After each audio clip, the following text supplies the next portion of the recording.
లోక్సభ ఎన్నికల్లో చెరో సగం సీట్లు సాధించిన కాంగ్రెస్ భాజపాలో పరస్పరం విమర్శలు గుప్పించుకున్నాయి. రిజర్వేషన్ల రద్దు అంటూ కాంగ్రెస్ భారాస చేసిన తప్పుడు ప్రచారాన్ని ప్రజలు నమ్మలేదని భాజపా రాష్ట్ర అధ్యక్షుడు కిషన్ రెడ్డి స్పష్టం చేశారు. రాష్ట్రంలో కాంగ్రెస్ ప్రజా విశ్వాసం కోల్పోయిందని విమర్శించారు.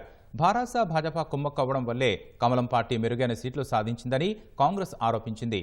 దేశవ్యాప్తంగా వచ్చిన ఫలితాలు మోదీ సర్కార్ పట్ల వ్యతిరేకతను సూచిస్తోందని వెల్లడించింది. రాష్ట్ర ప్రజల తరపున పోరు కొనసాగిస్తామని భారాస వెల్లడించింది. సార్వత్రిక ఎన్నికల్లో రాష్ట్ర ఓటర్లు అనూహ్య తీర్పిచ్చారు. 17 సీట్లలో 1 మజ్లిస్ మినహా చెరో 8 సీట్లు గెలుచుకున్న కాంగ్రెస్, భాజపాలో పరస్పరం విమర్శలు గుప్పించుకున్నాయి. కాంగ్రెస్ ఎన్ని డబ్బులు పంచినా ఓటర్లు భాజపా వైపే చూశారని చేవెళ్ల ఎంపీ కొండా విశ్వేశ్వరరెడ్డి తెలిపారు. మెదక్ స్థానంలో హరీష్ రావు ఎన్నో కుట్రలు చేసినప్పటికీ తనని ఆదరించిన ప్రజలకు జీవితాంతం రుణపడి ఉంటానని రఘునందన్ రావు వెల్లడించారు. భాజపాపై కాంగ్రెస్ విష ప్రచారం చేసినా ప్రజలు తిప్పికొట్టారని కిషన్ రెడ్డి వెల్లడించారు. రెఫరెండం అంటూ ఎన్నికలకు వెళ్లిన సీఎం రేవంత్ రెడ్డి రెండంకెల స్థానాలు సాధించలేదని ఇప్పుడు ప్రజలకు ఏం చెబుతారని ప్రశ్నించారు. ఏ రకంగా అయితే బీఆర్ఎస్ పరిపాలన చేసిందో అదే పద్ధతిలో గత 6 నెలలుగా కాంగ్రెస్ పార్టీ ప్రభుత్వం ఈ యొక్క తెలంగాణ రాష్ట్రంలో పరిపాలన చేసినప్పుడు ఇచ్చిన మాట మీద, ఇచ్చిన హామీల మీద నిలబడకుండా మాట తప్పే ప్రయత్నం చేయడంతో తెలంగాణ ప్రజలు తీవ్ర నిరాశ నిస్పృహలతో ఉన్నారు. మరి ఈరోజు వారికి భారతీయ జనతా పార్టీ ఒక ఆశగా తెలంగాణ ప్రజలకు కనిపించింది.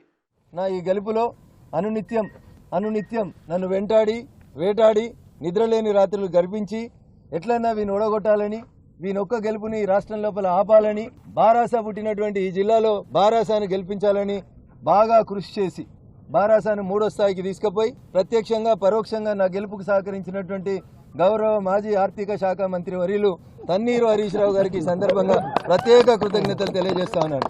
జై హింద్, జై భారత్. మతపరమైన అంశాలు, అయోధ్య అక్షింతలు ఇంటింటికి పంచినప్పటికీ భాజపాను ప్రజలు ఆదరించలేదని కాంగ్రెస్ నేతలు విమర్శించారు.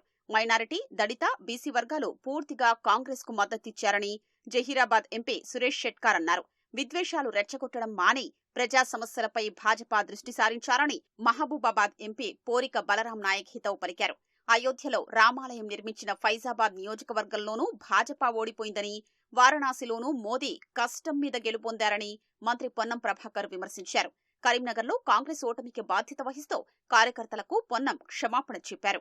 దాదాపు 8 పార్లమెంటు సభ్యులు కాంగ్రెస్ పార్టీ వాళ్ళు గెలవడం, మిగతా దగ్గర కూడా గట్టి పోటీనిచ్చి వీలైనంత వరకు కాంగ్రెస్ పార్టీకి సంబంధించిన ప్రభావం చూపెట్టినటువంటి పరిస్థితుల్లో ప్రజలు రాష్ట్ర ప్రభుత్వ పరిపాలనకు సంబంధించి సానుకూలమైనటువంటి స్పందన ఉంది అనే మాట కూడా ఈ సందర్భంగా పత్రికల ద్వారా అందరికీ కూడా తెలియజేసేటువంటి ప్రయత్నం చేస్తా ఉన్నాం.